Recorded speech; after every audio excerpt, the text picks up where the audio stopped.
World leader Narendra, लेकिन भारत में साजिश का केंद्र। नमस्कार, देश नहीं झुकने देंगे। मैं बहुत बहुत स्वागत आप सभी का। मैं हूं आपके साथ अमन चोपड़ा। इस वक्त हम जर्मनी में हैं। मैं इस वक्त गार्मिश में हूं, जो श्लॉस एल्मो, जहां पर G7 समिट इस वक्त चल रहा है। प्रधानमंत्री नरेंद्र मोदी यहां पर हैं। और लेकिन आज हम डिबेट दरअसल इसलिए कर रहे हैं क्योंकि G7 में पूरी दुनिया में मोदी का डंका, लेकिन किस तरह से गुजरात दंगों के नाम पर प्रधानमंत्री नरेंद्र मोदी के खिलाफ साजिश हुई 2 दशकों तक लगातार, उसकी बात करेंगे। सुप्रीम कोर्ट के हथौड़े की भी बात करेंगे। कांग्रेस की साजिश या कांग्रेस तीस्ता के पीछे थी क्या, जैसा कि बीजेपी ने आरोप लगाया, उसकी भी बात करेंगे। लेकिन सबसे पहले वो तस्वीर आज आपको दिखाते हैं जो ये जो एंटी इंडिया गैंग है, ये जो एंटी मोदी गैंग है, उनके दिल जलाने के लिए तस्वीर काफी है। ये आज की सबसे शानदार, सबसे ताकतवर तस्वीर आप इसको कह सकते हैं। जो बाइडन प्रधानमंत्री नरेंद्र मोदी से मिलने के लिए वहां वो चलते हुए उनकी तरफ आए हैं। ये देखिए आप, जो तस्वीर इस वक्त आप देख रहे हैं, बहुत ध्यान से इन तस्वीरों को देखिए और समझिएगा। ये भारत की बढ़ती ताकत, भारत की बढ़ती साख, भारत के बढ़ते पद और भारत की बढ़ती अपरिहार्यता, इंडिस्पेंसिबिलिटी, ये वो तस्वीर है जो बताती है कि अब बिना भारत के कुछ भी संभव नहीं है। वर्ल्ड ऑर्डर बदल चुका है। जैसे जो बाइडन, ये देखिए, जो बाइडन जिस तरह से प्रधानमंत्री नरेंद्र मोदी की तरफ बढ़ते हुए आए, चलते हुए आए, खुद उनसे उनके कंधे पर आकर हाथ रखा कि हमसे भी मिल लीजिए। मतलब जैसे कहा जाता नहीं भाई हमसे भी मिल लो, वो उन्होंने कहा नहीं है, लेकिन तस्वीरें देखिए आप कि जो बाइडन चलते हुए आए, प्रधानमंत्री नरेंद्र मोदी के कंधे पर हाथ रखा, फिर प्रधानमंत्री नरेंद्र मोदी पीछे मुड़े, देखा अरे जो बाइडन अमेरिकी राष्ट्रपति, दुनिया का सबसे ताकतवर आदमी, सबसे शक्तिशाली मुल्क सोचिए, और दुनिया का सबसे पुराना लोकतंत्र अमेरिका, सबसे बड़ा लोकतंत्र भारत। लेकिन जो बाइडन, अब ट्रंप अगर आते तो कुछ एजेंडाधारी कह देते ट्रंप है चलिए, लेकिन जो बाइडन भी मिलने आ रहे हैं प्रधानमंत्री नरेंद्र मोदी से, दूर से चलते हुए आए। ये तस्वीर बताने के लिए काफी है कि आज यही भारत की असल तस्वीर है, यही भारत के बढ़ते कद की तस्वीर है। और यही तस्वीर जो है कुछ लोगों को शायद पसंद ना आए, क्योंकि पूरी दुनिया में भारत का डंका, और प्रधानमंत्री नरेंद्र मोदी G7 में जिस तरह से उनको इनवाइट किया गया। लेकिन ये तस्वीरें आज शुरुआत में दिखाना बहुत जरूरी, क्योंकि पूरी दुनिया में तो प्रधानमंत्री नरेंद्र मोदी का डंका और भारत का डंका बज रहा है, लेकिन घर में ही, विदेशों में जरूर डंका है, लेकिन घर में जिस तरह की साजिशें हो रही हैं, हम लोग आज लाइव यहां से इसी पर अब बात करेंगे कि किस तरह से अभी आरोप लगाया, बीजेपी की तरफ से बाकायदा प्रेस कॉन्फ्रेंस की गई कि तीस्ता सी तलवार के पीछे कांग्रेस पार्टी थी। यह बहुत बड़ा आरोप लगाया गया। यह आरोप लगाया गया कि तीस्ता सी तलवार की प्रेरक कांग्रेस पार्टी और सोनिया गांधी नाम लेकर यह आरोप लगाया गया। आरोप आप सुनेंगे कि जो 20 साल झूठ को स्थापित करने के लिए सच की सुपारी किलिंग की गई, सालों साल गोधरा दंगों के नाम पर प्रधानमंत्री नरेंद्र मोदी और देश को बदनाम किया गया, गुजरात को बदनाम किया गया। यह बताया गया कि यह दंगा जो है वो प्रायोजित था, प्री प्लान्ड दंगा था, जिस पर सुप्रीम हथौड़ा चल गया कि ऐसा कुछ नहीं था। उसमें बताया जा रहा है कि जो मैं बताने जा रहा हूं, जो बीजेपी की तरफ से आरोप लगाया कि यूपीए सरकार के दौरान तीस्ता सी तलवार के एनजीओ को 1.4 करोड़, लगभग 1.5 करोड़ रुपया फंड किया गया था भारत की बदनामी और एंटी मोदी के खिलाफ प्रचार के लिए। आरोप है हालांकि भारतीय जनता पार्टी का। क्या ये फैक्ट है, ये नहीं है, ये हम जानेंगे कि क्या कांग्रेस पार्टी और यूपीए सरकार ने तीस्ता सी तलवार के एनजीओ, वो तीस्ता सी तलवार जो अभी जालसाजी और तमाम फर्जी दस्तावेज बनाने के आरोप में उनको गिरफ्तार कर लिया गया एटीएस की तरफ से, सुप्रीम कोर्ट के ऑर्डर के बाद, सुप्रीम कोर्ट के फैसले के बाद, जब सुप्रीम कोर्ट ने यह कहा कि ऐसे लोगों पर कार्रवाई करने की जरूरत है, यह सुप्रीम कोर्ट की। और मेरे साथ जफर सरेशवाला, जो कि प्रधानमंत्री नरेंद्र मोदी के बेहद करीबी माने जाते हैं, वो मेरे साथ इस वक्त लाइव है। तारिक फतेह साहब भी मेरे साथ इस वक्त लाइव जुड़ चुके हैं। लेकिन पहले जफर सरेशवाला, कांग्रेस पार्टी से आलोक शर्मा भी मेरे साथ हैं, बीजेपी फौद हलीम साहब मेरे साथ लेफ्ट का पक्ष रखेंगे, शुभराष्ट्रा मेरे साथ पॉलिटिकल एनालिस्ट, एक बहुत बड़ा पैनल है। लेकिन पहले मैं आपसे शुरू कर रहा हूं, जफर सरेशवाला जी, ये जो आरोप है कि तीस्ता के पीछे कांग्रेस, कुछ ऐसी ताकतें थी, कुछ ऐसी शक्तियां थी जो फंडिंग कर रही थी, जो सपोर्ट दे रही थी, जो चाह रही थी anti Modi, anti India, anti Gujarat ये चीजें हो। आपसे बेहतर कौन बता सकता मेरे ख्याल से, जफर सरेशवाला। देखिए, असल तो नरेंद्र मोदी साहब के खिलाफ लड़ाई हमने लड़ी थी। हम उनको इंटरनेशनल कोर्ट ऑफ जस्टिस में लेके गए थे। उनका जो वीजा रिजेक्ट हुआ था मोदी साहब का, उस जमाने में वो मेरी पिटीशन थी, हैंड डिलीवर्ड, जो मैंने कोलिन पॉवेल साहब को दी थी। लेकिन ये सब करने के बाद एक होता है कि ठीक है भाई, और ये गुजरात के मुसलमानों की तरफ से, ये बात कहना बहुत जरूरी है इसलिए मैं कह रहा हूं, गुजरात के मुसलमानों की तरफ से, इससे कि उस जमाने में मैं इंग्लैंड था और मोदी साहब वाइब्रेंट गुजरात की समिट के लिए आ रहे थे, 2003 की बात है, अगस्त। तो गुजरात के मुसलमानों की तरफ से ये बात आई कि भाई देखो, अब तो मुसलमानों का कोई राब्ता होना चाहिए चीफ मिनिस्टर के साथ, गवर्नमेंट के साथ। तो जफर भाई, आप ही कोई रास्ता निकालिए। और मैं संक्षेप में यहां कह रहा हूं कि इसमें जो मदद की और जो ये मीटिंग हुई हमारी मोदी साहब के साथ, वो महेश भट्ट साहब का उसमें बहुत बड़ा रोल है। और हालांकि वो भी लड़ाई लड़ रहे थे मोदी साहब के खिलाफ, लेकिन उन्होंने कहा कि भाई देखो, हमारा मकसद, हमारा कोई एजेंडा नहीं है, हम जो लड़ाई लड़ रहे हैं कोई इंसाफ के लिए लड़ रहे हैं, और अल्टीमेटली इस मामले में हमको चीफ मिनिस्टर के साथ ही बैठना पड़ेगा। तो तब बैठो, उसके बजाय आज बैठ जाओ। तो फिर महेश भट्ट साहब जो मोदी के खिलाफ थे, लेकिन उन्होंने कहा कि नहीं, मिलना चाहिए। मैं यहां कहना चाहता हूं कि जब हमने ये तय किया कि हम मिलेंगे, वहीं से हमारे खिलाफ एक जिसको कहते हैं ना, एक जबरदस्त हमारे खिलाफ शुरू हो गया कि मैं बिका हुआ हूं, मैं मीर जाफर हूं, मुझे खरीद लिया गया। यहां तक के महेश भट्ट को भी ये इल्जाम लगाए कि वो भी बिक गए।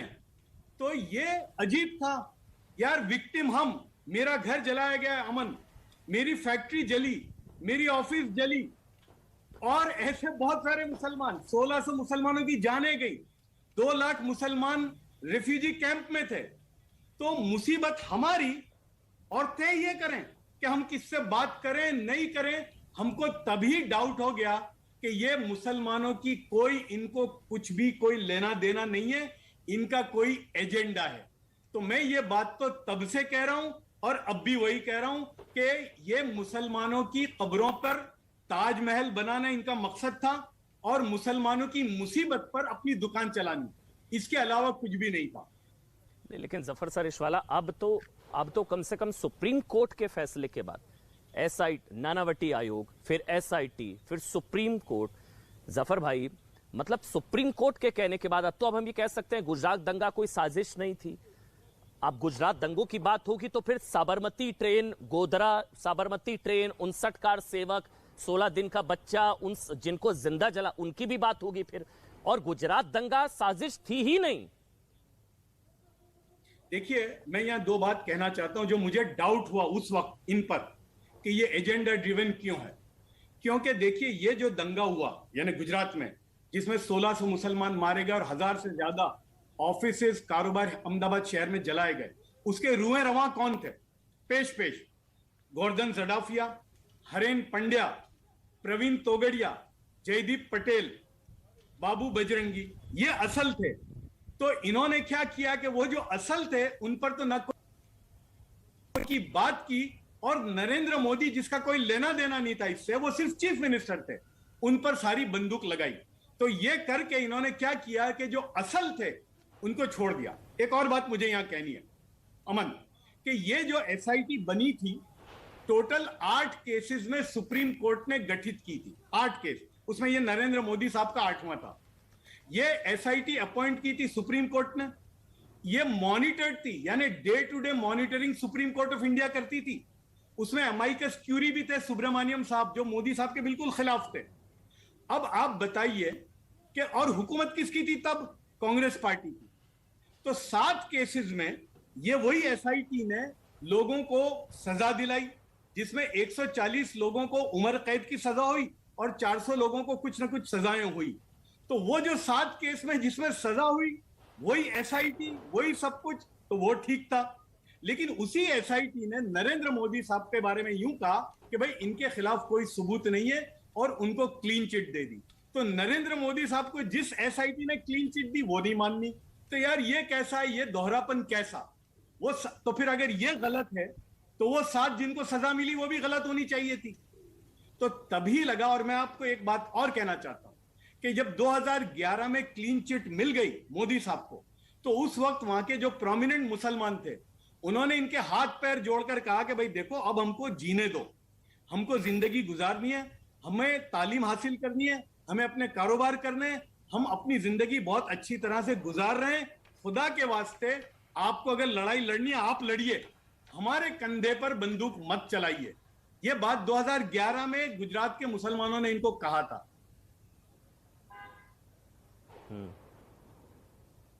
नहीं तो फिर मेरा एक आखिरी सवाल, फिर मैं तारिक फतेह साहब आपके पास आऊंगा। आलोक शर्मा भी कांग्रेस पार्टी से मेरे साथ जुड़ चुके हैं, आलोक भाई आऊंगा। लेकिन जफर सरेशवाला, कहीं मैं तो बार बार वो सवाल पूछ रहा हूं, 2011 में क्लीन चिट, नानावटी आयोग ने क्लीन चिट, एसआईटी ने क्लीन चिट, सुप्रीम कोर्ट में क्लीन चिट, ये 20 साल तक ये क्या अपीजमेंट के लिए, तुष्टीकरण के लिए हो रहा था, या मोदी को टारगेट करने के लिए हो रहा था, या एंटी इंडिया कुछ था? क्योंकि कहीं से फंडिंग तो हो रही थी। बीजेपी कह रही है कि कांग्रेस पार्टी ने 1.5 करोड़ की 1.4 करोड़ के आसपास की फंडिंग करी, जिसका पैसे का इस्तेमाल इन सारी चीजों में हुआ। हाँ बिल्कुल, देखिए हमको तो डाउट तभी हुआ ना भाई, वो आती थी फर्स्ट क्लास में उस जमाने की, ये मैं बात कर रहा हूं 2002 और 3 की, जब इंग्लैंड आती थी, अमेरिका जाती थी, कनाडा जाती थी। भाई हमको तो यानी मुश्किल से आना हुआ, बिजनेस इकोनॉमी में तो मुसीबत हो जाती थी। अच्छा, हमने जो लड़ाई लड़ी मोदी साहब के खिलाफ अपने पैसों से लड़ते थे, हमने कोई चंदा नहीं किया था। ये फर्स्ट क्लास में आती थी, 7 स्टार होटल में रहती थी, तो हमको तो तभी हुआ कि यार ये आता कहां से। और जिनके लिए किया उनका बेचारों का हाल देखो। मिसाल के तौर पर जिस पर इन्होंने बहुत अपनी इमारत बनाई थी, वो एक जाहिरा शेख करके एक यंग लड़की थी, बेस्ट बेकरी, अगर याद हो अमन आपको, बेस्ट बेकरी का एक किस्सा हुआ था बड़ौदा में। Yes yes. वो बेचारी, उसका कोई पता नहीं कहां है वो। ये गुलबर्गा सोसाइटी जहां पर एहसान जाफरी साहब रहते थे, वहां पर 50 मुसलमानों के मकान थे, इन्होंने बेचने नहीं दिया उनको। यानी तुम अपने महलों में रहो और मुसलमान वो जमीन के अंदर में उतरा हुआ रहे, ये इनकी पूरी एक पॉलिसी थी। और पैसे कहां से आते थे, इसलिए कि ये तो बिल्कुल जांच का विषय है कि भाई आप फर्स्ट क्लास में सफर कर रहे हो, 7 स्टार में रह रहे हो और इस तरह से आ रहे हो। यानी इंग्लैंड, अमेरिका और कनाडा तो ये ऐसे जाते थे कि मैं बांद्रा से भेंडी बाजार नहीं जाता। तो ये तो बिल्कुल डाउट तभी था लोगों को, और तब लोगों को एक बात पता चल गई थी कि मुसलमानों के लिए इसमें कुछ भी नहीं है, ये एजेंडा इनका अपना है, हमारा इसमें कोई लेना देना नहीं। एक आखिरी सवाल, मतलब मोदी का नाम जबरदस्ती, जब उनका कुछ लेना देना नहीं था, नरेंद्र मोदी का उनका कुछ लेना देना नहीं था, जानबूझकर उनका नाम घसीटा गया अपीजमेंट के चक्कर में और गुजरात की बदनामी के चक्कर में, यही है ना लब्बलू बात? फिर मैं आ रहा हूं, आलोक जी आपके पास आऊंगा, फिर तारिक फतेह जी आपके पास आऊंगा, जल्दी से। हाँ, बिल्कुल। देखिए मैं आपको एक बात कहूं कि किसी भी मुसलमान ने गुजरात में नरेंद्र मोदी को इसका जिम्मेदार कभी नहीं ठहराया। बहुत तो जो लोग कहते भी थे वो ये कहते थे सिर्फ इतना कि भाई ये चीफ मिनिस्टर, बस, इससे ज्यादा किसी मुसलमान ने नहीं कहा। भाई ऐसे मैं अगर किसी कंपनी का सीईओ हूं और मैं बंबई में बैठा हूं, और अगर कलकत्ते में, मॉरली मेरी रिस्पॉन्सिबिलिटी है, लेकिन आप ये तो नहीं कह सकते कि जफर सरेशवाला ने करवाया। तो नरेंद्र मोदी की यहां 2 बातें इंपॉर्टेंट, इसलिए कि यह हादसा हुआ 27 फरवरी को, और नरेंद्र मोदी साहब पहली मर्तबा गुजरात असेंबली में दाखिल हुए 25 फरवरी को। और मैं अब आपको एक और बात कहना चाहता हूं, जो बात खत्म करनी है। मैंने खुद मोदी साहब को पूछा तो उन्होंने यूं कहा कि यार चलो ये समझो कि मैं मुसलमानों का दुश्मन हूं, जो क्या हूं नहीं, तो क्या मैं बेवकूफ भी हूं कि मैं जिंदगी में पहली पोजीशन ले रहा हूं? तो क्या मैं बेवकूफ हूं कि इतना बड़ा कांड 2 दिन पहले ही करूं? तो ये बात तो कोई मुसलमान कभी भी नहीं कहता था कि मोदी साहब इसके लिए रिस्पॉन्सिबल है, ये बात कभी नहीं कही। ये हमारी तरफ से नहीं थी, ये इनका किया हुआ था, और इनके अपने एजेंडे को आगे बढ़ाने के लिए इन्होंने किया था। चलिए, बहुत बहुत शुक्रिया जफर भाई आपका, जफर सरेशवाला, बहुत बहुत शुक्रिया। मैं तारिक फतेह आपके पास आऊं, लेकिन उससे पहले आलोक जी, आलोक शर्मा, एक कमेंट आपका, क्योंकि आरोप कांग्रेस पार्टी पर भारतीय जनता पार्टी ने लगाया कि तीस्ता सीतलवाड़ के पीछे कांग्रेस थी। क्या कनेक्शन है तीस्ता सीतलवाड़ और कांग्रेस पार्टी? क्या कांग्रेस पार्टी थी तीस्ता सीतलवाड़ के पीछे, ये जितनी चीजें हो रही थी जिसका सुप्रीम कोर्ट ने जिक्र किया तीस्ता सीतलवाड़ को लेकर? आलोक जी। देखिए, मुझे लगता है, मैं बीजेपी का धन्यवाद दूंगा कि उन्होंने पंडित जवाहरलाल नेहरू को इसके लिए जिम्मेदार नहीं ठहराया। वो तो ठहरा सकते हैं। आज आपकी 20 साल से गुजरात में सरकार थी, सुप्रीम कोर्ट ने कोई बात कही, उसके बाद आपको पता चला? अभी तक आप पकौड़े तल रहे थे। 20 साल से गुजरात में आपकी सरकार थी, 10 साल आपकी 2002 के बाद बीजेपी की केंद्र में सरकार हो गई है, अभी तक आपको नहीं पता चला था किसका हाथ था किसका नहीं हुआ था? वैसे तो पता नहीं गुजरात में दंगे भी हुए थे कि नहीं हुए थे। हम पूछना चाहते हैं, अभी जैसे जफर शरेशवाला जी ने बताया कि इतने लोग वहां पर 140 लोगों को उम्र कैद हुई और 400 से ज्यादा लोग जिस तरह से तमाम केसेस में पूरी तरह से लिप्त पाए गए, बीजेपी के मैक्सिमम लोग थे, आरएसएस से संबंधित संस्थाओं के मैक्सिमम लोग थे, क्या ये ऐसा नहीं था? फिर दूसरी बात आती है कि सब सबूत नहीं मिले इसलिए उनको कर दिया गया। हम उच्चतम न्यायालय का कोई भी निर्णय है उसका सम्मान करते हैं, लेकिन जिस देश के अंदर रेप का कन्विक्शन रेट 25% से कम हो और दंगों में कन्विक्शन रेट 2% से कम हो, उसमें हम उम्मीद करें कि देश के प्रधानमंत्री या किसी राज्य के मुख्यमंत्री, सिटिंग मुख्यमंत्री के खिलाफ तमाम चीजें सबूत मिल गए होंगे और तमाम चीजें हो गई होंगी, तो मुझे लगता है बेईमानी होगी चीज। दूसरी चीज अब आती है, क्या ये भी सच नहीं है कि मुख्यमंत्री थे कि नहीं थे वो? क्या मुख्यमंत्री की जिम्मेवारी नहीं थी? क्या सरकार की जिम्मेवारी नहीं थी? क्या पॉलिटिकल बॉसेस की जिम्मेवारी नहीं थी? क्या सीएम और कैबिनेट की जिम्मेवारी नहीं थी? क्या सुप्रीम कोर्ट की वो टिप्पणी याद है जफर शरेशवाला साहब को, जिसमें कहा गया था, सुप्रीम कोर्ट ने कहा था कि मॉडर्न डे नीरो है ये, कि जब बच्चे और महिलाएं जल रही हैं तो वो दूसरे लोगों को बचाने पे लगे हुए हैं। क्या ये सुप्रीम कोर्ट की टिप्पणी नहीं थी? पहली चीज। दूसरी चीज, तमाम बीजेपी के लोगों ने उनका इस्तीफा मांगा कि आप जिम्मेदार हैं, और आज की जो कैबिनेट मंत्री स्मृति ईरानी है, उनके वक्तव्य तो शायद याद ही होंगे जफर शरेशवाला भाई को। 100 से ज्यादा कन्विक्शंस उसी समय पर हुई, वो भी ऐसे ही हो गई होंगी। कोडनानी एक एमएलए थी बीजेपी की, मंत्री भी रही शायद वो कितने दिन जेल में रही लोगों को पता है? आपकी कैबिनेट की मंत्री कितने सालों तक जेल में रही और आपका कोई रोल नहीं था, आपकी कोई जिम्मेवारी नहीं थी। खैर, हो सकता है सबूत नहीं मिले हैं, सबूत नहीं मिलते हैं तो इस तरह की चीजें हो जाती हैं। मैं एक छोटा सा वीडियो देख रहा था जिसमें एक व्यक्ति सीधे सीधे कह रहा है कि नरेंद्र मोदी जी ने हमें बचाया, पुलिस ने बचाया, हम दूसरी तरफ होते थे, पुलिस दूसरी तरफ फायर मारती थी, तमाम सबूत थे। लेकिन ये चीजें सुप्रीम कोर्ट में भी पेश की गई होंगी। एक मिनट सर, आलोक जी, ये चीजें तो सुप्रीम कोर्ट में भी पेश की गई होंगी। पेश किसको करनी थी? एसआईटी, मुझे नहीं पता पेश की गई कि नहीं की गई, क्योंकि सरकार को, एक मिनट सर सुनिए ना जरा, सर किसी के भी आप सुन लीजिए ना सर जरा एक बार।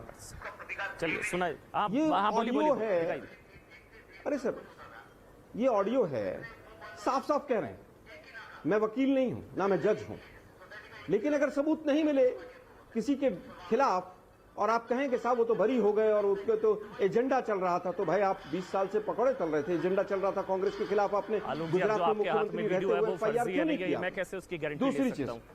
ऐसे वीडियो व्हाट्सएप पर चलते हैं, व्हाट्सएप वीडियो पर आप नहीं डिबेट मैं भी नहीं कह रहा, मैं भी नहीं कह रहा, जिम्मेदार आदमी है। अरे भाई दंगे, अरे सुनिए एग्जैक्टली ना भाई, दंगे भी हुए थे कि नहीं पता नहीं, हुए थे क्या दंगे? 2002 में दंगे हुए थे गुजरात।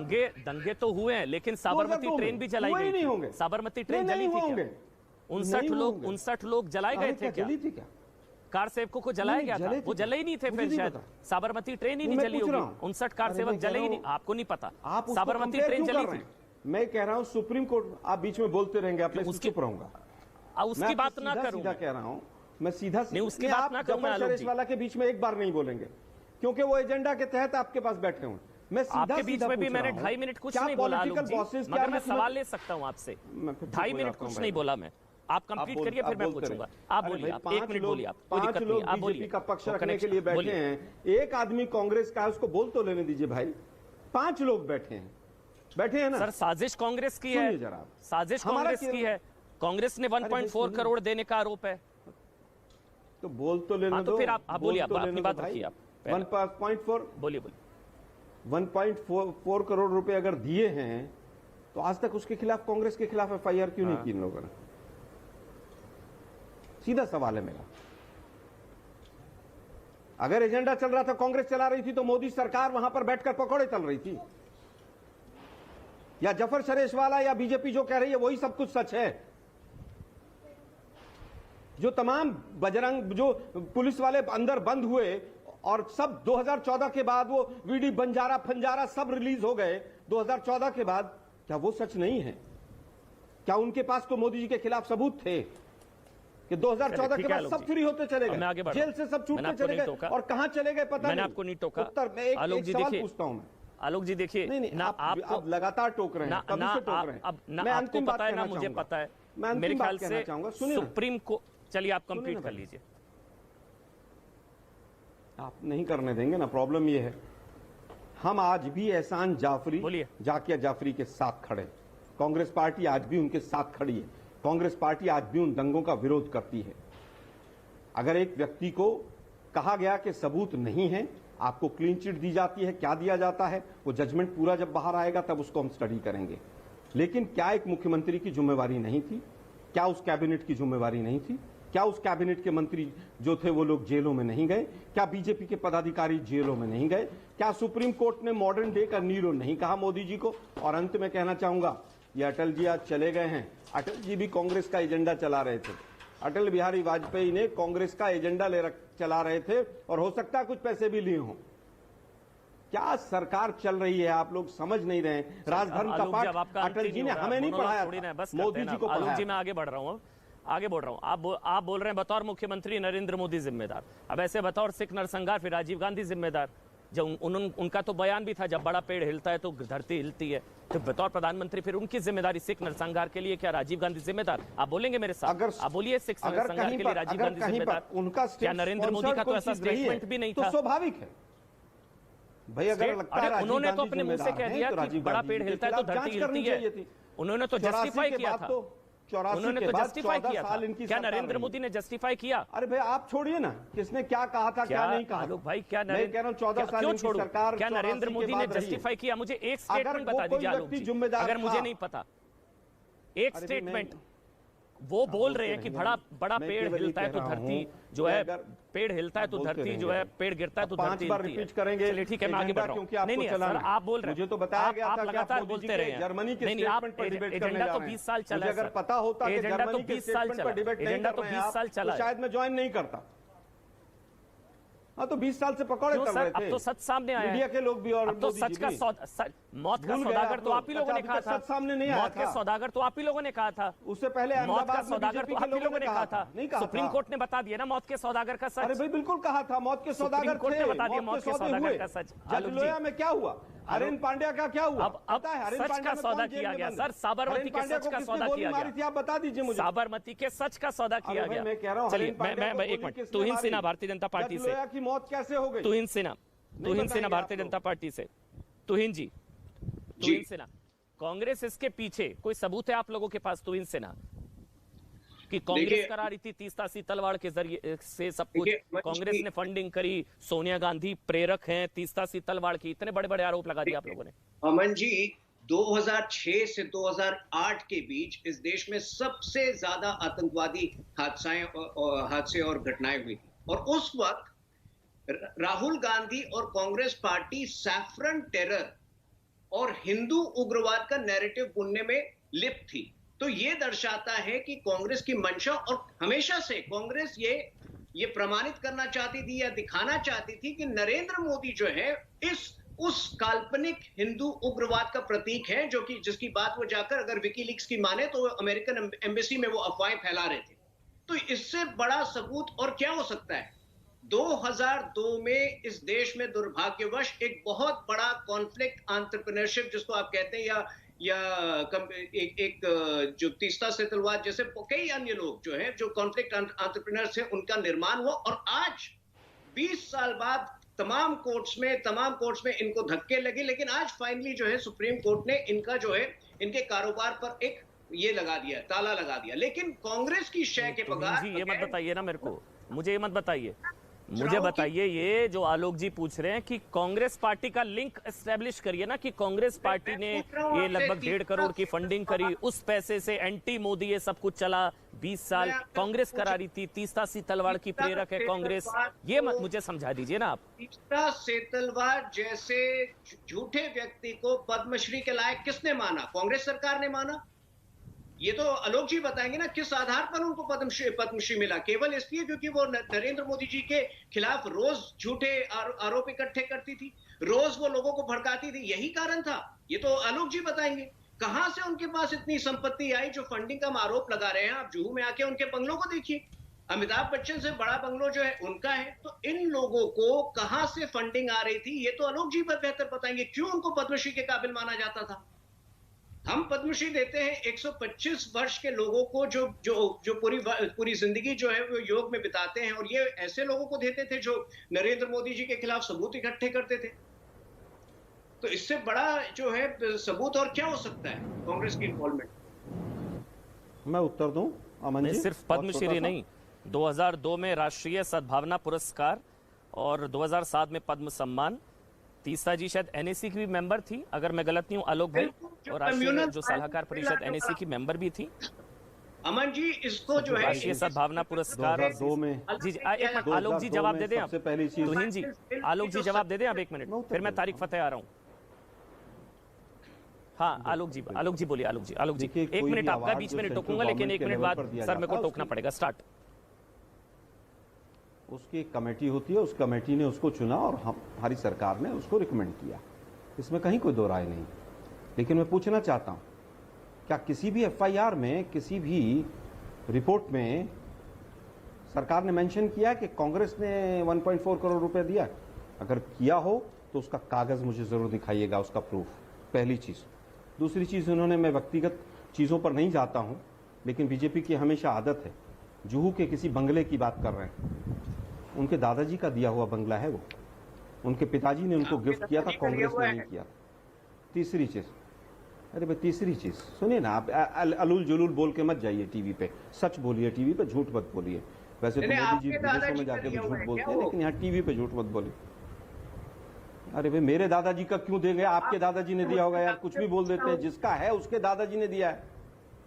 अरे भाई जिसका है उसके दादाजी ने दिया। फैक्ट्स को चेक करके थोड़ा पढ़ लिख कर बैठा करें आप लोग। दूसरी चीज, अरे भाई आपकी सरकार थी, उसके रजिस्ट्री के पेपर निकलवा देते। तीसरी चीज, कांग्रेस के रजिस्ट्री के पैसे दिए। तीसरी चीज, फालतू के जुलूल जो है ना, एक बिल्कुल देखिए, मुझे लगता है फैक्ट्स पर बात होनी चाहिए। आज भी आपकी सरकार है, तब भी आपकी सरकार थी, 2002 से 4 में भी आपकी सरकार थी, और उसके बाद 10 साल फिर आपकी सरकार रही है। मुझे लगता है कोई फैक्ट्स हैं तो कोर्ट के सामने आने चाहिए।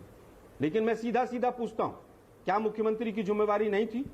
क्या सुप्रीम कोर्ट ने मॉडर्न डे का नीरो नहीं कहा था? क्या अटल बिहारी वाजपेयी ने राजधर्म का पाठ नहीं पढ़ाया था? भाई कुछ तो शर्म करो आप लोग। मैं तो फिर पूछ रहा हूं कि 2002 में दंगे हुए थे? नहीं, अब तो अब क्या कहा है सुप्रीम कोर्ट ने? अब क्या कहा है सुप्रीम कोर्ट ने? झूठे खुलासे करने वालों पर कार्रवाई की जरूरत है, गलत गवाही दी गई, डॉक्यूमेंट्स को फॉर्ज किया गया, कानूनी प्रक्रिया के दुरुपयोग में शामिल सभी लोगों को कटघरे में खड़ा होना चाहिए। ये तो मैं कह रहा हूं अमन जी, क्या सुप्रीम कोर्ट ने कहा कांग्रेस ने पैसे दिए थे? जी, हाँ या ना? कांग्रेस ने तो मौत का सौदागर कहा, हाँ या ना? कांग्रेस ने तो मौत का सौदागर कहा मैं कह रहा हूं हाँ या ना? तो मौत का सौदा कहां हुआ? ये तो गुजरात दंगा साजिश थी नहीं, मुझे पता है। गुजरात दंगा साजिश थी ही नहीं। सुप्रीम कोर्ट, आप इधर उधर भाग रहे हैं, गुजरात दंगा साजिश थी ही नहीं, सुप्रीम कोर्ट। देखिए मुझे लगता है दंगे, भाई आप गुजरात दंगा साजिश थी ही नहीं, ये तो सुप्रीम कोर्ट ने बंजारा को 2014 तक जमानत नहीं मिली। नहीं, पूरा देश तो सुप्रीम कोर्ट से बड़ा कोई नहीं है। सुप्रीम कोर्ट ने कांग्रेस का नाम लिया क्या? जी सुप्रीम कोर्ट से बड़े नहीं आप। तारिक फतेह पर XYZ पर सुप्रीम कोर्ट ने क्लीन चिट दी। आप बोलिए क्लीन चिट मैं देता हूं मोदी को, आप बोलिए ना फिर। क्या सुप्रीम कोर्ट ने प्रधानमंत्री नरेंद्र मोदी को क्लीन चिट दी? कह रहा हूं दंगों में हिंदुस्तान की कोर्ट में 2% से कम कन्विक्शन है। दंगे होते ही नहीं क्या? रेप में 25% से कम है हिंदुस्तान में, रेप होते ही नहीं। तारिक फतेह साहब, तारिक फतेह एक कमेंट तारिक फतेह का। मुख्यमंत्री और प्रधानमंत्री के खिलाफ आरटीआई का जवाब तो आता नहीं। हिंदुस्तान के खिलाफ जवाब आएंगे। प्रधानमंत्री नरेंद्र मोदी के खिलाफ आज हिंदुस्तान, पूरी दुनिया में ये प्रचार किया गया कि तो सर आलोक जी सारा ज्ञान आप ही दे दीजिए फिर। आप क्यों उनके बीच में बोल रहे हैं? वो आपके बीच में बोले हैं, ये मेरा प्रेरोगेटिव है ना, मैं किसको बिठाऊंगा किसको नहीं बिठाऊंगा। आप लोग एजेंडा चलाते हैं इसलिए आप थोड़ी ना बताएंगे मेरे को कौन है तारिक फतेह, क्या है ये एजेंडा? 20 साल आप लोगों ने चलाया एजेंडा चलाइए। ये क्या बात होती है? लेकिन उससे पहले तारिक फतेह नहीं, आप नहीं बताएंगे ना? एजेंडा आप लोगों ने चलाया, मौत का सौदागर आप लोगों ने बताया। चलिए तारिक फतेह क्यों डर लग रहा है? वो पोल खोलेंगे, डर लग रहा है। मुसलमानों के नाम पर दुकान जिन्होंने खोली उनकी पोल खोलेंगे वो, इसलिए डर लग रहा है। वो पाकिस्तानी होकर भी हिंदुस्तान की बात करते हैं। वो पाकिस्तानी कहां से? हिंदुस्तानी। तारिक सुप्रीम कोर्ट ने आपकी खोल दी, आप धमका रहे हैं क्या? आप मुझे धमका रहे हैं क्या? नहीं, क्या पोल खुलेगी? आप मुझे धमका रहे हैं क्या? क्या धमका रहे हैं बताइए ना, किसकी पोल खुलेगी? कौन सी पोल खुलेगी? बताएंगे। धमका तो आने पर आपकी पोल खुलेगी, बताइए ना क्या? कौन सी पोल खोल दी? क्या पोल खोल दी बताइए जरा आप मुझे। पोल खोल दी सुप्रीम कोर्ट ने, मौत का कांग्रेस का नाम लिया सुप्रीम कोर्ट ने। गुजरात दंगा है, बदतमीज आदमी। सुप्रीम कोर्ट ने कांग्रेस का नाम लिया है। पता नहीं कहां से बदतमीज एंकर आ गए, कुछ भी बोलते रहते हैं। आप तमीज में बात करिए आलोक शर्मा, कांग्रेस का नाम नहीं लिया, तमीज में बात करिए आप। मैं तमीज भी से कर आपसे रहा हूं। सम्मान से आप बात कर रहा हूं। कांग्रेस आराम से बात करिए सुप्रीम आप। कोर्ट ने अगर कांग्रेस का नाम लिया है तो आप पोल खोलने की बात करेंगे, का ऑर्डर है नहीं उसको तो आप पढ़ तमीज से लीजिए। बात कीजिए। सुप्रीम कोर्ट आप का ऑर्डर है एंकर उसको हैं, पढ़ भगवान लीजिए नहीं है। आलोक जी, छोड़िए सुप्रीम कोर्ट का ऑर्डर है उसको पढ़ लीजिए। सुप्रीम कोर्ट भगवान है, बात खत्म। ये बैठे हैं सुप्रीम कोर्ट का ऑर्डर पढ़ लीजिए, बस बात खत्म। बहरहाल तारिक फतेह साहब मैं आपके पास आ रहा हूं। आलोक जी मेरे से मत लड़िए, सुप्रीम कोर्ट से जाके लड़िए, सुप्रीम कोर्ट से लड़िए जाकर, मेरे से मत लड़िए आप। नहीं, मैं बहरहाल, क्यों लड़ूंगा भाई तारिक किसी फतेह से? साहब मेरा आप सवाल ये कांग्रेस है के लिए गलत बोलेंगे, कि गलत इंडिया फैक्ट में देंगे, मैं जरूर माइनॉरिटी लड़ूंगा। राइट्स को लेकर सबसे ज्यादा कांग्रेस के लिए मैंने बोला है आरोप है बीजेपी का। आलोक जी पूरा सुना करिए, पूर्वाग्रह से मत आया करिए। आपने मैंने कहा बोला सुप्रीम कोर्ट बीजेपी ने का पोल खोल आरोप दी, है, आपको मैंने सफाई पूरा देने के सुना लिए है। मंच दिया है। आपने कहा सुप्रीम कोर्ट ने पोल खोल दी, आपकी पोल खोलने का डर है सुप्रीम आपको। कोर्ट ने सुप्रीम कोर्ट ने पोल खोल दी, हाँ खोल आपने दी, ये बोला है कब? हाँ खोल दी, सुप्रीम कोर्ट ने कांग्रेस का पोल नाम खोल दी लिया है? एजेंडाधारियों की। कांग्रेस हाँ, का खोल नाम दी। लिया है? बताइए, कह रहा क्या कांग्रेस ने नहीं, कांग्रेस का सुप्रीम नाम कोर्ट लिया ने है पोल खोल सुप्रीम दी कोर्ट? एजेंडाधारियों की। अब बोल रहा हूं मैं, बताइए। चलिए तारिक फतेह एजेंडाधारी साहब का नाम सुप्रीम कोर्ट से लिया है। लड़िए सर, मेरे से मत लड़िए। कांग्रेस तारिक का फतेह नाम साहब, लिया है। तारिक फतेह मैं आपसे साहब लड़ूंगा, आप मेरा इस लायक सवाल, नहीं है कि तारिक आपसे फतेह लड़ा साहब जाए। मेरा सवाल ये है, तारिक फतेह साहब मेरा सवाल, तारिक फतेह साहब हाँ सुप्रीम कोर्ट से लड़िए सर, आप मेरे से मत लड़िए। तारिक फतेह साहब मेरा सवाल ये है, इंडिया में माइनॉरिटीज खतरे में हैं। सबसे बड़ी दुकान तो 2002 दंगों के नाम पर ही चलाई गई, एंटी मोदी के जरिए एंटी इंडिया कर दिया गया कि भारत में मुसलमान सुरक्षित नहीं है, भारत में माइनॉरिटी राइट्स का इशू है, ह्यूमन राइट्स का इशू है। वो सब पूरी बुनियाद 2002, आपको लगता है वो बुनियाद ही अब खत्म हो गई है सुप्रीम कोर्ट के ऑर्डर के बाद? क्या नहीं, देखिए ये चलता रहेगा जब तक पाकिस्तान जिंदा है, और पाकिस्तान की आईएसआई और पाकिस्तान और की जो जनरल पॉलिसी है कि जब तक हिंदुस्तान तबाह नहीं होता उस वक्त तक उसका मकसद खत्म नहीं हो जाता। पार्टीशन का ही मकसद ये था कि मुगलई सल्तनत को इधर पार्क करके रखें और मौका आने पे फिर दिल्ली पे हम कब्जा करेंगे। ये जहनों में बैठा हुआ है। और ये जो एनजीओ हैं आपके सर, उस बात को तो छोड़िए, हिंदुस्तान में देयर आर इनफ मुस्लिम्स जो बात समझते हैं और उनको पता है कि उनकी वैल्यू क्या, कि दुनिया में एक ही मुल्क है जहां मुसलमान वोट डालता है। और बात कर रहे हैं, अरे जाएं फिर कतर जाके सेटल हो जाएं, अफगानिस्तान चले जाएं, जिनको लगता है कि मुसलमानों के साथ ज्यादती हो रही है, बांग्लादेश या पाकिस्तान चले जाएं। सिर्फ हिंदुस्तान में मुसलमान वोट दे सकता, कहीं और इजहार राय नहीं कर सकता। उसके बावजूद आप मौलवी हजरात जो हैं जिन्होंने दुकान खोली हुई है इस्लाम की इंडिया में, वो उनकी जान को आ जाते हैं। और जब तक आपको वेस्टर्न बेस्ड एनजीओ चलते रहेंगे, उनका काम एक है, जितना भी एनजीओ आप देख लीजिएगा उसकी फंडिंग बाहर से है, अमेरिकन इंस्टीट्यूशन से है, जहां एकेडमिक्स इन्वॉल्व हैं। वरना ये तीसरा विस्ता सब सियासी पार्टियां क्यों नहीं ज्वाइन करते? ये जितने एनजीओ वाले हैं, ये अपर मिडिल क्लास के लोग जो किटी पार्टियों में जाते हैं, ये सियासी जमातों में क्यों नहीं मेंबर बनते? तो 5000 तो है ना इंडिया में सियासी जमातें, इनका किसी से नहीं मिलता कुछ। आप जिस मुल्क में देखेंगे एनजीओ काम कर रहा है, आपको पता चलेगा कि एजेंडा वही वेस्टर्न एजेंडा जो चलना चाहिए, ताकि वो मुल्क जो आसमान की तरफ बढ़ रहे हैं, जो आज जर्मनी के अंदर G7 के अंदर हिंदुस्तान बैठा हुआ है, तकलीफ किसको है? अब देखिए ना, आपने कतर से लड़वाया, कुवैत से लड़वाया, सबको कर कराने के बाद मोदी जी बैठे हैं ना G7 में, उनकी मेंबरशिप नहीं है, लेकिन उनके बगैर कुछ हो नहीं सकता। G20 के अंदर उनकी बात चलेगी। एक जमहूरियत है, दुनिया की सबसे थर्ड बिगेस्ट आर्मी है, सबसे बड़ी डेमोक्रेसी है। ये वाहिद दुनिया का मुल्क है जिसके नाम पे एक ओशन का नाम है। ये इंडिया सिर्फ इंडिया नहीं है, ये इंडो चाइना है, इंडोनेशिया है, इंडियाना है, हर जगह हिंद है, साउथ अमेरिका से लेके कहां तक। अपने घर में रह के खुशकिस्मती है जिन लोगों को कि वो हिंदुस्तान में सियासत करते हैं। वो एनजीओ क्यों आने देते हैं? तीसरा जाती कम्युनिस्ट पार्टी ज्वाइन कर लेती, ठीक सर, उनका मिजाज मिलता है। मैं मिला भी हूं एक दफा। दे थिंक सिर्फ फंडिंग की जो वो लाइंस होती हैं कि यही करना है, उसके मुताबिक बोलते हैं वो लोग। जी एक छोटा सा ब्रेक ले रहा हूं। फौद हलीम साहब और शुभ रास्ता, माफी आपसे आपके पास ब्रेक के बाद आऊंगा, लेट आया उसके लिए माफी। छोटा सा ब्रेक के बाद लौटूंगा शुभ रास्ता और फौद हलीम साहब के पास। छोटा सा ब्रेक ले रहे हैं।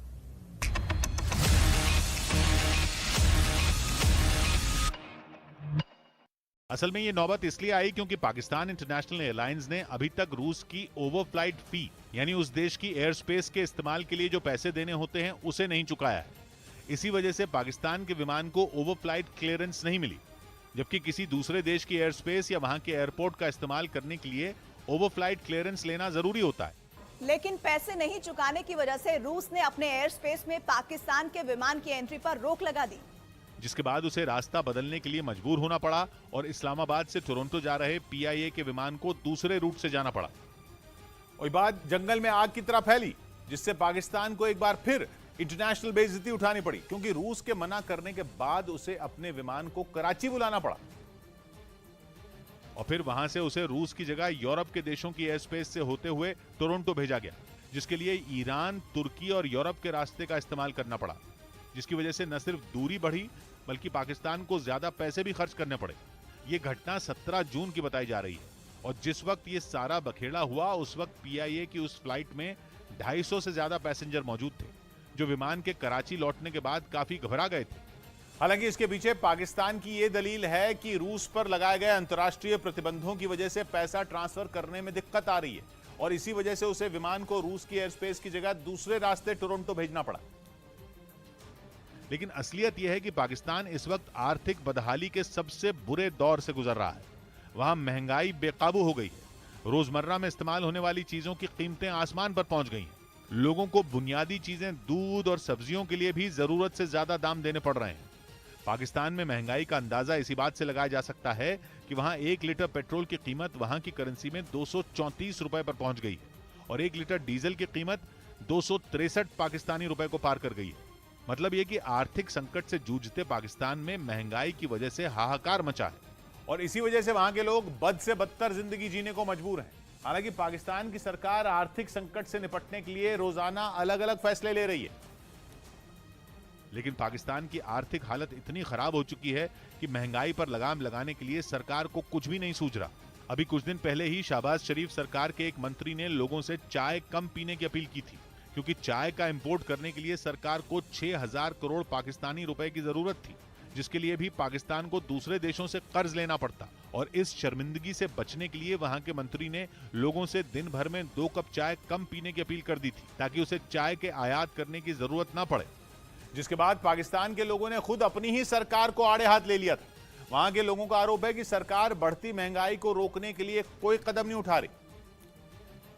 लेकिन सच्चाई यह है कि पाकिस्तान की मौजूदा हालत ऐसी हो गई है कि सरकार चाहकर भी कुछ नहीं कर सकती, क्योंकि पाकिस्तान पहले से ही लाखों करोड़ों के कर्ज तले दबा हुआ है।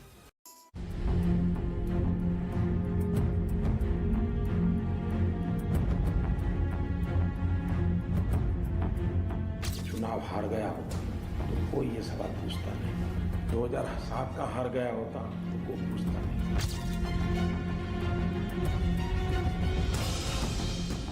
सत्य सोने की तरह बारा है, चमकता हुआ बारा है तो आनंद ही होगा।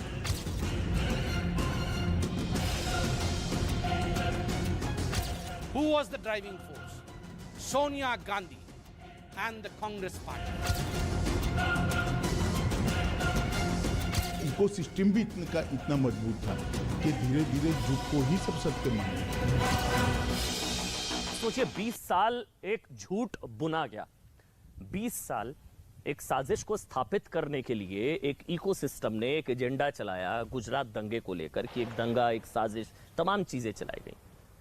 नानावटी आयोग, SIT और सुप्रीम कोर्ट ने भी जब ये कह दिया कि झूठे खुलासे करने वाले पर कार्रवाई की जरूरत है, गलत जानकारी दी गई, डॉक्यूमेंट्स को फोर्ज किया गया, कानूनी प्रक्रिया के दुरुपयोग करने में शामिल सभी लोगों को कटघरे में खड़ा होना चाहिए, जिसके बाद तीस्ता सीतलवाड़ को गिरफ्तार किया गया। बीजेपी का आरोप है कि तीस्ता नहीं, इनकी प्रेरक सोनिया गांधी और तीस्ता सीतलवाड़ को बेसिकली उनके NGO को कांग्रेस पार्टी ने 1.5 करोड़ के आसपास का ये राजनीतिक आरोप लगाया गया। उसी पर हम बहस कर रहे हैं। हम लोग जर्मनी में इस वक्त प्रधानमंत्री Narendra Modi G7 summit attend कर रहे हैं, हम लोग वहीं पर हैं। मैं अब शुभ रास्ता आपके पास और फौद अलीम आपके पास आऊंगा। एक कमेंट पहले शुभ रास्ता आपके पास आ रहा हूं। आपको भी लगता है कि बिना पॉलिटिकल बैकिंग के 20 साल इतना बड़ा झूठ और एजेंडे को अगर पनपाया गया, ये बिना पॉलिटिकल पैट्रोनेज या राजनीतिक संरक्षण के संभव था? शुभ रास्ता। अमन जी, 2-3 बातें हैं जी, 2-3 बातें हैं। इसको मैं बिना पॉलिटिकल पेट्रनेज के मान लेती, मैं क्या देश का हर नागरिक मान लेता। अगर तीस्ता सेतलवाड़ को पुरानी सरकार में किसी तरीके का कोई पोजीशन नहीं मिलता। मैं आज जानना चाहती हूं, बहुत अदब से पूछना चाहती हूं आलोक जी से, हालांकि वो बेअदबी से बात करेंगे क्योंकि कांग्रेस प्रवक्ताओं की यह आदत हो गई है, लेकिन फिर भी मैं बहुत ही विनम्रता से पूछना चाहती हूं उनसे, तीस्ता सेतलवाड़ ने हमारे देश के राष्ट्र निर्माण में ऐसे कौन से 5 काम कर लिए कि उनको एनईसी का मेंबर बनाया गया? उसके अलावा मैं पूछना चाहती हूँ, उनके एनजीओ का मैं भी वही देख रही थी, मैं वेबसाइट चेक कर रही थी, मैं न्यूज़ रिपोर्ट्स देख रही थी, मैं प्रेस रिलीजेस देख रही थी, मैंने तो कहीं नहीं देखा कि तीस्ता सेतलवाड़ के मुंबई वाला जो घर है वो उनको उनकी पैतृक संपत्ति थी, ऐसा प्रेस रिलीज नहीं हुआ। तो अगर कांग्रेस के प्रवक्ता तक को ये जानकारी है कि तीस्ता सेतलवाड़ की पर्सनल संपत्ति कितनी है, ये बहुत कुछ कह जाती है। पॉलिटिकल पेट्रोनेज है या नहीं, इसी बात से मालूम चलता है। मेरा सिंपल सा कहना है अमन जी, 2002 में मैंने 10th का एग्जाम भी नहीं दिया था, तब से लेकर के ये कंट्रोवर्सी आज तक ड्रैग होती रही। आज जब सच सामने आया है तो कुछ लोगों में बौखलाहट क्यों है? अगर वो सवाल उठा रहे हैं कि कांग्रेस पार्टी पे केस किया जाना चाहिए, ये बात सच है, ये बात मैं भी बीजेपी को कह रही हूं कि अगर आपके पास पुख्ता सबूत हैं तो देश का एक नागरिक जो कि कई मुद्दों पर बीजेपी का समर्थन करती है, मैं कह रही हूं कि अगर आपके पास पुख्ता सबूत हैं तो सोनिया गांधी को खींचकर कोर्ट ले जाइए। लेकिन अगर ये आरोप लगाए जा रहे हैं उसके पीछे कुछ ना कुछ जो कारण दिख रहे हैं वो मैं एक नागरिक होने के नाते भी बता रही हूं। मुझे एक एग्जाम्पल दीजिए अमन जी, इस सरकार में भी बहुत लोग विरोध करते होंगे कांग्रेस का, क्या आपको कुछ वैसे लोग दिख रहे हैं जिन्होंने राइट्स जैसा आक्षेप लगा दिया हो सोनिया गांधी पे, राहुल गांधी पे, या किसी भी अभी जो वर्तमान कांग्रेस में बड़े बड़े नेता हैं उन पे लगा दिया हो और वो निकल गए हो? उनको तो हर चीज प्रूव करनी पड़ जाती है। राजीव गांधी का आधिकारिक बयान तक पे प्रूव करना पड़ जाता है कि नहीं वो उन्होंने नहीं किया। आप उनके स्टेटमेंट को ऐसे वैसे बोल रहे हैं। लेकिन यहां पर तो मैं तो जानना चाहती हूं कि गुजरात में जो कुछ भी 2002 में हुआ, बहुत ही भयानक दुर्घटनाएं हुई गुजरात में, उसका केंद्र क्या था? और उस केंद्र के बाद आप मोदी जी के 5 स्पीचेस बताइए जिसमें उन्होंने लोगों को भड़काने का काम किया हो। यहां तो देश का सिटिंग प्राइम मिनिस्टर ये कह रहा है बड़ा पेड़ गिरता है तो फिर धरती में भूचाल आता है। किस तरीके की बात कर रहे हैं अमन जी? मैं अंतिम सवाल फिर से दोहराती हूं ताकि ये जो भी विचलन है वो तर्कों से विचलन ना हो। तीस्ता सेतलवाड़ के 5 ऐसे काम गिनवाए राष्ट्र निर्माण के कि मेरे जैसे टैक्स पेयर ने वैसे लोगों को पाल करके रखा है 20 साल, सरकारी पैसे पे पले हैं वो लोग। मैं जानना चाहती हूं, और ये कांग्रेस चूंकि इतना समर्थन कर रही है तीस्ता का, तो कांग्रेस के प्रवक्ता बताएं, और अगर नहीं बता सकते तो 2 दिन का समय लें, होमवर्क करें और एक प्रेस रिलीज जारी करें कि आखिर तीस्ता के पीछे क्यों खड़े हैं ये लोग। अगर एनजीओ चलाती हैं, एक नॉर्मल एनजीओ चलाती हैं, दुनिया में देश में बहुत सारे एनजीओ चलते हैं, हर एनजीओ के पीछे तो मैं नहीं देखती कि कांग्रेस के प्रवक्ता खड़े हो। कांग्रेस है, ये आरोप है। अब तीस्ता के पीछे कांग्रेस है या नहीं, ये तो आरोप है। लेकिन हाँ, दिग्विजय सिंह जरूर कह रहे हैं कि बीजेपी डरी हुई है इसलिए तीस्ता को गिरफ्तार किया गया। जो आलोक जी जो सवाल है, राष्ट्र निर्माण में तीस्ता सेतलवाड़ के 2 या 3 योगदान जिसकी वजह से उन्हें एनएसी का मेंबर बनाया गया, कोई 1 या 2, अगर कोई एक ही योगदान अगर कोई हो तो तीस्ता सेतलवाड़ जी का, जिनको पद्म सम्मान भी बाद में दिया गया। मुझे लगता है मैंने मकान के मामले में भी सबसे पहले कहा, मैं व्यक्तिगत किसी की जानकारियों को उजागर नहीं करता हूं, लेकिन शुभ्राज शाह जी को बता दूं, मैं तीस्ता सेतलवाड़ जी के जो दादाजी थे वो स्वतंत्र भारत के प्रथम अटॉर्नी जनरल भी रहे पहले। मैं ये तीस्ता के का कोई वकील नहीं हूं, ना मुझे कोई तीस्ता से कोई लेना है, ना मुझे कोई देना लेना है उनसे, ठीक है। दूसरी चीज मैं पूछना चाहता हूं, आरोप तो बहुत लगे थे, 100 करोड़ रुपए हाथरस के दंगे भड़काने के लिए आया था, न्यूज 18 ने ब्रेकिंग न्यूज चलाई थी, उसका क्या हुआ? दिशा रवि की टूल किट पे हाई कोर्ट ने क्या कहा याद होगा? अभी पिछले हफ्ते केंद्रीय मंत्री ने कहा कि जो दंगे हुए थे शुक्रवार को, इसमें पाकिस्तान से पैसा है। एक मिनट सुनिए ना जरा, अब सुनिए ना भाई, आप गोल पोस्ट चेंज मत कीजिए, मैंने आपके एक सवाल का उत्तर दूंगा। मैं आपके मैं एक सवाल का उत्तर दूंगा। आप न्यूज 18 से सवाल अरे सुनिए ना भाई, सुनिए ना भाई, वो मैं उत्तर दे रहा हूं तो बोलने नहीं देंगे, 2 लोग बीच में बोलेंगे। योगदान राष्ट्र निर्माण में तीस्ता सेतलवाड़ का वकील नहीं हूं मैं। आलोक जी बोल रहे हैं राष्ट्र निर्माण में तीस्ता सेतलवाड़ का वकील नहीं हूं, पहली चीज योगदान। अरे भाई सुनिए ना भाई जरा, नहीं पद्म सम्मान तो दिया ही था ना सर। मैं कह रहा हूं मैं तीस्ता सेतलवाड़ का मैं कोई वकील नहीं हूं। अवार्ड क्यों दिया गया? सरकार इनकी है, इनकम टैक्स डिपार्टमेंट इनका है, किसने पैसा दिया किसने पैसा नहीं दिया। घबरा नहीं रहा मैं, घबराने वाला तो हुई नहीं मैं, घबराई तो बीजेपी हुई है। ईडी सीबीआई के नोटिस भेज के लोकतंत्र को जिंदा कर रही है, घबरा मैं नहीं रहा हूं। मैं पूछ रहा हूं जब किसान आंदोलन हुआ तो कनाडा से और पाकिस्तान से पैसा आया था, बीजेपी को कितना मिला उसमें? सीए से का जब आंदोलन हुआ तो पाकिस्तान से पैसा आया था केंद्रीय। अरे भाई मैं कह रहा हूँ आपकी सरकार है, निकाल दीजिए। इधर नहीं जाते भाई अवार्ड को कांग्रेस ने अपने घर से तो नहीं दे दिया था। सुनिए ना भाई, वही कह रहा हूँ मैं, 5 लोग बैठेंगे। अरे बोलने तो दो भाई, मुझे बोलने तो दो। हाँ आलोक जी नहीं देंगे मुझे। नहीं आप बोलते हैं ना तो आप कहीं और जा रहे हैं, पॉइंटेड रहते हैं, पॉइंट पे रहते हैं। आलोक जी नहीं पूछने नहीं, आप जवाब देने आए हैं सर, पूछने नहीं आए, मैं जवाब देने आया, मैं सवाल ले रहा हूँ बिल्कुल। जी ऐसा करते हैं आलोक जी 2006 में उनको पद्म सम्मान दिया गया, 2007 में उनको पद्म सम्मान दिया गया आलोक जी, 2006 में भी उनको एक प्रतिष्ठित पालकी वाला पुरस्कार दिया गया था, वो एनएसी की मेंबर थी आलोक जी, और साथ ही उनको राष्ट्रीय सद्भावना पुरस्कार, वो सारी चीजें दी गई। तो आलोक जी बस ये सवाल ये है जो शुभ्रास्ता जी ने पूछा, आराम से हम बात कर सकते हैं बिना लड़े। सवाल ये कि उनके राष्ट्र निर्माण में कोई 1 या 2 योगदान आलोक जी जिस वजह से उनको पद्म सम्मान से नवाजा गया, एक योगदान तीस्ता जी का, एक जी सुनिए ना मेरी बात भाई। अवार्ड सरकार देती है, चाहे कांग्रेस की हो चाहे बीजेपी की हो, सरकार इनकी है। अवार्ड क्यों दिया गया पूरी रिपोर्ट होगी, उसको निकलवा लीजिए ना आप लोग। कांग्रेस ने अवार्ड नहीं दिया था, सरकार ने दिया था, सरकार इनकी है। अवार्ड निकलवा लीजिए क्या क्या चीजें थी। मैं तीस्ता सीतल वार्ड का वकील नहीं हूं, पहली चीज। दूसरी चीज अब मैं पूछ रहा हूं, 20 साल हो गए अगर तीस्ता सीतल वार्ड ने कांग्रेस से पैसा लिया था तो अब तक सोनिया गांधी हमारे खिलाफ एफआईआर क्यों नहीं? यार मुद्दे की बात क्यों नहीं करते हैं आप लोग? जबरदस्ती लेफ्ट राइट क्यों भगाते हैं टॉपिक को? तो सुप्रीम कोर्ट कुछ कहेगा, डेफेमेशन सूट आप ठोक दीजिए ना, इन पर आरोप लगा रहे हैं क्या सरकार? ये बीजेपी वालों पर डेफेमेशन सूट आप ठोक दीजिए। सुनिए ना भाई, ये आप पर आरोप लगा रहे हैं। अरे भाई मुझे लगता है आप इन पर केस कर दीजिए, अगर आरोप झूठा है तो इनका। सोनिया गांधी जी के लिए क्या क्या नहीं कहा गया वो हमने भी देखा है, लेकिन मैं केवल एक सवाल पूछ रहा हूं कि अगर तीस्ता सीतल वार्ड को कांग्रेस ने पैसा दिया था तो उसको सबूत दे दें मुझे कि वो पैसा इस तरह से गलत यूज हुआ।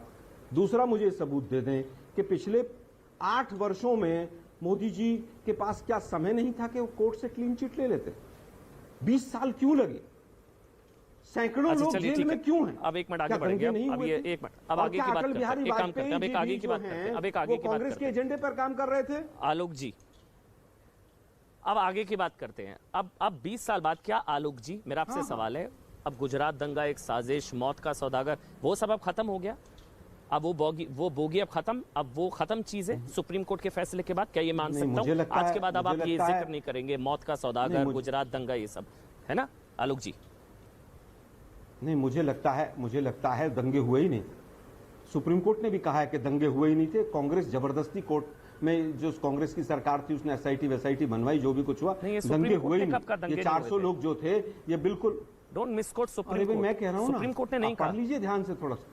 मैं आई एम नॉट मिसकोटिंग, मैं तंज कस रहा हूं आपके ऊपर। सुप्रीम कोर्ट ने नहीं कहा कि दंगे ही नहीं हुए थे। आप समझ नहीं रहे मेरी बात को। नहीं तो आप सुप्रीम कोर्ट पर तंज मत कसिए ना। कस रहा हूं आप सुप्रीम कोर्ट पर तंज मत कसिए। जो लोग मैं तंज कस रहा हूं, सरकाज़म सर सुप्रीम कोर्ट पर नहीं तंज कस रहा हूं मैं। जो लोग मुझसे सवाल पूछ रहे हैं मैं उन पर तंज कस रहा हूं। आपने सवाल पूछा, मैं आप पर तंज कस रहा हूं। 500 लोग जेल चले गए पर दंगे तो हो ही नहीं सकते। मैं तो सुप्रीम कोर्ट का आधार बनाकर कर रहा हूं। वो तो पाकिस्तान से पैसा, सुप्रीम कोर्ट कह रहा है भाई कि दंगा साजिश नहीं। क्या सुप्रीम कोर्ट ने कहा ना ये फर्जी डॉक्यूमेंट्स इकट्ठे करके ये गलत गवाही दी गई फॉल्स डॉक्यूमेंट्स के जरिए, कोई कॉन्स्पिरेसी नहीं थी आलोक जी। खैर चलिए, आप नहीं मानेंगे, पूरी कॉन्स्पिरेसी नहीं मानेंगे। पुलिस मिली हुई थी, सरकार मिली हुई थी, मुख्यमंत्री मिले हुए थे, अभी भी थी। मुख्यमंत्री का क्या दायित्व नहीं था? ये सुप्रीम कोर्ट के जजमेंट के बाद भी आप कह रहे हैं। धर्म अटल बिहारी वाजपेयी सुप्रीम कोर्ट के जजमेंट के बाद भी कह रहे हैं जो मेरे सवाल थे, क्या उनका सवालों का जवाब मिल गया? क्या सुप्रीम कोर्ट ने मॉडर्न डे का नीरो नहीं कहा मोदी जी को? सुप्रीम कोर्ट के जजमेंट के बाद कहा था नहीं कहा था? सुप्रीम कोर्ट की जजमेंट के बाद कुछ बचा है क्या आलोक जी? वो सुप्रीम कोर्ट की ऑब्जर्वेशन थी या मेरी थी? वो कोर्ट से बड़े हैं क्या? नहीं, वो सुप्रीम कोर्ट की ऑब्जर्वेशन थी या मेरी थी? तो सुप्रीम कोर्ट कोडनानी जेल में चली गई, वो कांग्रेस ने भेज दी क्या? आगे बात ही नहीं। सरकार किसकी थी? एसआईटी किसने बनवाई? सर रफाल वाले केस में भी हुआ था, जब राहुल गांधी जी को माफी मांगनी पड़ी थी सुप्रीम कोर्ट में। याद है ना, जब चौकीदार चोर है सुप्रीम कोर्ट ने कहा, फिर राहुल गांधी जी को माफी मांगनी पड़ी थी। राफेल में तो इस सुप्रीम कोर्ट एंड है सर, उसके ऊपर कुछ नहीं है। सीबीआई कार्यालय को 2 बजे रात को 2 बजे दिल्ली पुलिस ने सीबीआई के कार्यालय को घेर लिया था, याद होगा ना आपको। यही लोकतंत्र है हिंदुस्तान में। तुहिन सिन्हा, अगर आपके पास इस तरह का कोई आरोप है, कोई अगर इस तरह के सबूत हैं कि कांग्रेस पार्टी ने 1.5 करोड़ के आसपास पैसा दिया और उन 1.5 करोड़ का दुरुपयोग एंटी इंडिया, एंटी मोदी के लिए इस पैसे का इस्तेमाल हुआ, तो आप लोग कोर्ट क्यों नहीं जा रहे हैं? ये आलोक जी का सवाल है। तुहिन सिन्हा जी, फाइनेंशियल करप्शन की बात जहां तक आती है तीस्ता सेतलवाद के ऊपर या कांग्रेस, वो तो एक पहलू हो गया, लेकिन उससे बड़ा आरोप क्या लगाता रोकेंगे अमन जी इनको?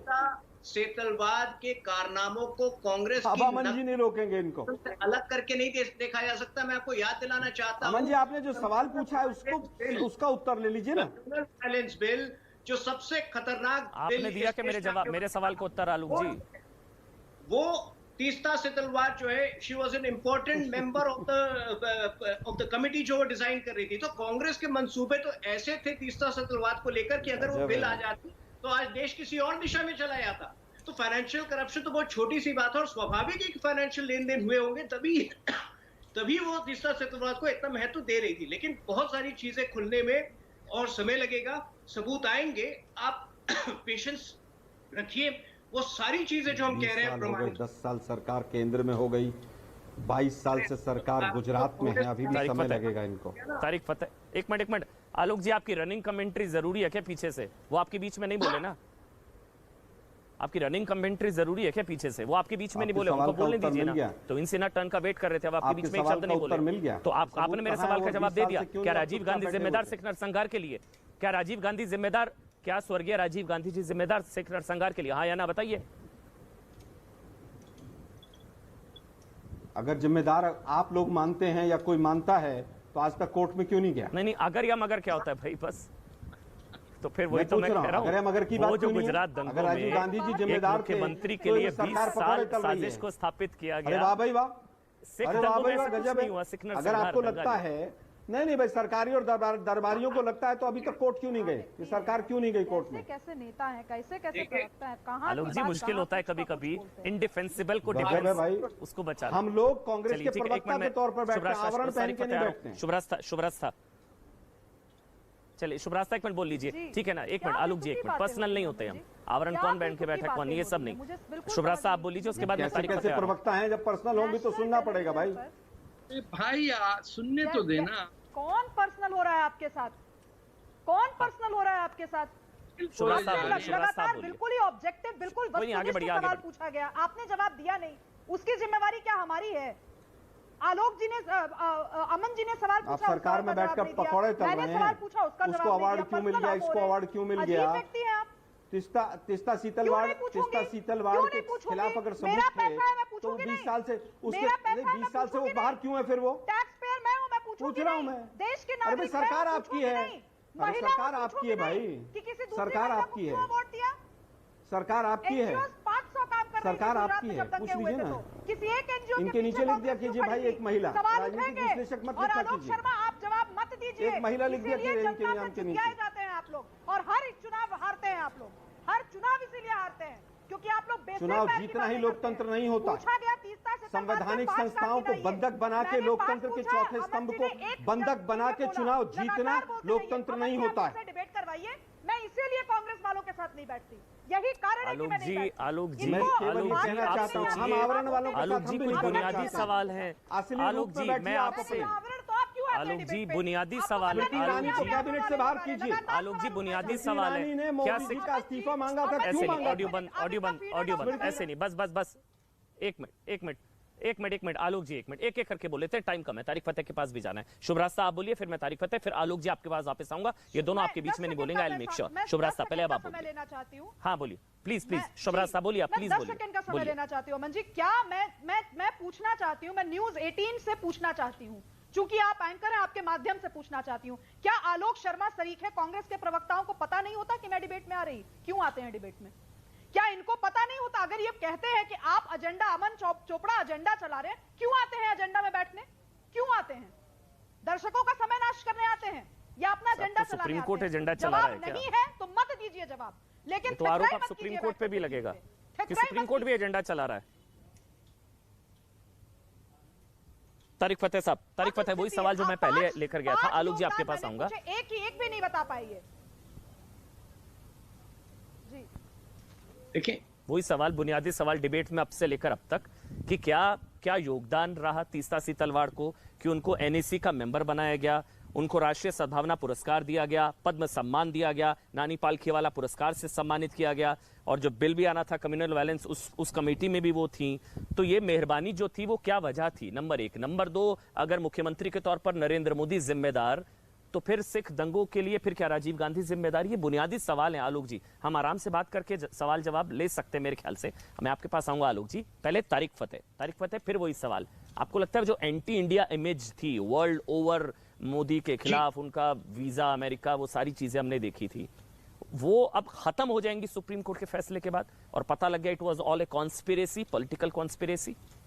देखिए, वेदर इट इज कॉन्स्पिरेसी और नॉट, वो बात छोड़िए, ये सामने बात आती है कि लोगों को, कुछ हमारे हिंदुस्तानी भाई बहनों को हजम नहीं हो पा रहा है। मैं कैसे कहूं कि एक चाय वाला G7 के अंदर बैठा हुआ है और दुनिया का कोई मुल्क नहीं इनवाइट किया जाता, and Narendra Modi sitting there with the G7, कोई और मुल्क नहीं बुलाया गया, किसी से पूछा नहीं गया। नरेंद्र मोदी से पूछा जा रहा है कि बाकी डेवलपिंग वर्ल्ड के साथ क्या होना चाहिए रिलेशनशिप, क्या दिस इज हिज फॉल्ट? मैं I would vote for BJP, मैं लेफ्ट ऑफ सेंटर मेरे ख्यालात हैं, लेकिन एक हिंदुस्तान की एक अकम्पलिशमेंट है, उसको बजाय देख के कि खुशी हो, लोगों को नाराजगी हो रही है। मतलब क्या चाहिए? हर चीज, हर लिहाज से हिंदुस्तान की इज्जत इस वक्त दुनिया में वहां है जहां कभी नहीं थी। जो धुतकार के अलग रख देते थे कि यहाँ तो तारिक फतेह, एक मिनट बीच में टोक रहा हूं, सॉरी तारिक फतेह, असल में जो हाल में भी हुआ, जो अरब कंट्रीज के साथ जो विवाद हुआ, इसकी बुनियाद में 2002 गुजरात दंगा, मतलब इंडिया में मोदी के नेतृत्व में मुसलमान खतरे में है, एंटी माइनॉरिटी इमेज इंडिया की, जिस वजह से मतलब ये जो प्लैंक था पूरा 20 साल का, वो टूट गया। हाँ ना, सामने नजर आ रहा है आपके टूटते हुए कि मुसलमान को बोलने का हक है। अरे कतर में बोल के तो बताइए, पाकिस्तान में नहीं बोल सकता कोई? बांग्लादेश के अंदर मुसीबत है, जिधर जाइए मुसलमान का मुंह बंद करके रखते हैं सिवाय हिंदुस्तान के, और वहां के भी लीडर कहें कि मुसलमान के साथ ज्यादती हो रही है। अरे कुछ खुदा का खौफ करो भैया, सच तो बोलना सीखो। अगर मुसलमान हो, एक जगह है जहां तुमको वोट देने का हक है, शादी करने का हक है, हर चीज का, जैसी जिंदगी चाहो, चांद देखो ना देखो, ईद मनाओ, रमजान करो, नमाज पढ़ो, मस्जिद बनाओ। अरे मंदिरों पे मस्जिद बना दी, उसके बावजूद चैन नहीं आ रहा। क्यों ऐसा है? और क्यों इस्तेमाल हो रहे हैं हिंदुस्तान के मुसलमान ये दंगा फसाद में? मेरा कांग्रेस और बीजेपी का नहीं है, आप देखिएगा ये हर जगह दे गेट यूज, और वो वोट बैंक का चक्कर है। अरे अपने वोट की कदर उस वक्त होनी चाहिए कि इसी इशू पे क्या पर्सपेक्टिव है, ये नहीं कि हमारा ये ट्राइब है, इसका वोट ले लो। This is not what we are about. ठीक, आलोक जी मुझे वाइंड अप करना है, लेकिन एक आखिरी सवाल आपसे आलोक जी, जो दिग्विजय सिंह ने कहा, मेरा सवाल, अगर आप लोग तीस्ता सिंह तलवाड़ के साथ नहीं थे, कांग्रेस पार्टी पीछे नहीं थी, तो क्या तीस्ता सिंह तलवाड़ की गिरफ्तारी का विरोध आप नहीं करते हैं? क्या तीस्ता सिंह तलवाड़ की गिरफ्तारी का कांग्रेस पार्टी विरोध करती है, हाँ या ना? आलोक जी फिर से बहुत सीधा सा सवाल पूछा है, अगर आप जवाब दे पाए बिना घुमाए। गिरफ्तारियां, देखिए मुझे लगता है कि गिरफ्तारियां तो राजद्रोह के मामले में 8000 से ज्यादा हैं, हम तो उनका भी विरोध करते हैं। लेकिन मैं तारिक फतेह साहब से कहूंगा कि हिंदुस्तान के मुसलमानों के लिए सर्टिफिकेट ना बांटें। दूसरी चीज, 89% मॉल न्यूट्रिशन है हिंदुस्तान में, भूखमरी के इंडेक्स में नीचे चल गए हैं। डंका कहां बज रहा है, क्यों बज रहा है? जापान में किस तरह से तमाम लीडर्स ने देश के प्रधानमंत्री को इग्नोर किया था, वो भी विश्व ने देखा था। लेकिन की गिरफ्तारी सही या गलत? मैं चाहूंगा कि उनका सम्मान हो हमेशा, लेकिन इस तरह से करना कि G7 में आज तक कोई गया ही नहीं था। तीस्ता की गिरफ्तारी सही या गलत? आलोक जी, तो कोई गया ही नहीं था। तीस्ता की गिरफ्तारी सही या गलत? ये टैक्स पेयर, तीस्ता की गिरफ्तारी सही या गलत? ये तो न्यायालय तय करेगा, न्यायालय तय करेगा। आप लोगों ने कन्हैया के लिए भी कहा था। चलिए, दिग्विजय सिंह क्यों विरोध कर रही है? चलिए, दिग्विजय सिंह विरोध कर रहे हैं। दिग्विजय